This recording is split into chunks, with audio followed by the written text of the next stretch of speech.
One of the challenges that many Agile teams struggle to overcome is the dreaded work breakdown problem. Since we want to work in an incremental way, building small and seeking feedback, this means that we have to take our big ideas and decompose them into small, valuable pieces that can be delivered in a time box. So for Scrum teams, this usually means at least fitting into a sprint, but usually we want an outcome with 2 to 3 days of work so that we aren't putting all of our eggs in one basket. But teams often struggle with this, leading to one of two outcomes. Either the work remains too big and it takes multiple sprints just to get a single work item completed, or we break it down into small pieces that aren't valuable on their own. Examples would be separate work items for a backend or a UI, or work items for tasks like setting up a database or configuring a server. So these end up being dependent on other work items and can't meaningfully be shown to a customer to get feedback until multiple items are done. So we end up back to that working for multiple sprints problem. Now, to be clear, it's okay to capture the tasks that you need to do to achieve an outcome, but ultimately it's the outcome itself, not the work that goes into it, that we need to break down. And that's the part that often requires a different way of thinking that doesn't come naturally to many teams. Now, I could easily just sit here and list a bunch of tools you might use for breaking down work. Story mapping, the spider method, blah blah blah.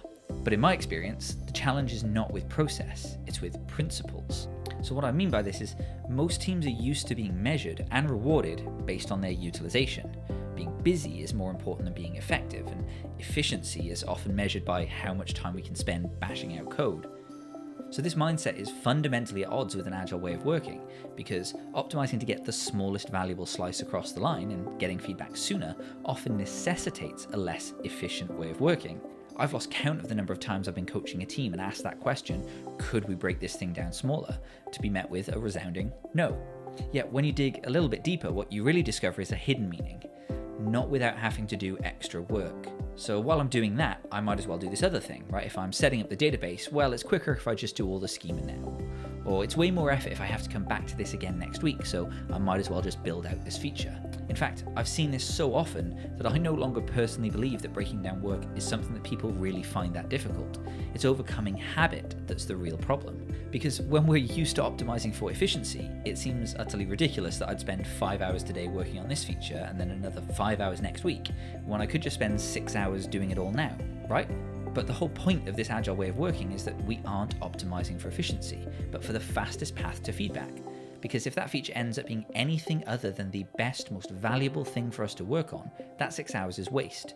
So finding out after 5 hours will save us more in the long run. And that's the mindset we have to get ourselves into. If we assume most of what we build is probably not going to be the best use of our time, we need to get feedback as soon as we possibly can, even if that means doing extra work in the long run. And that's the key to breaking down work. If you can buy into that, now you might be ready to start looking into story mapping and spider and the other stuff that might help you get there. But for that bit, you probably don't need my help. So if you start just from accepting that we need to optimize to get the smallest thing done sooner, you can figure out the rest as you go. Give it a try, and good luck.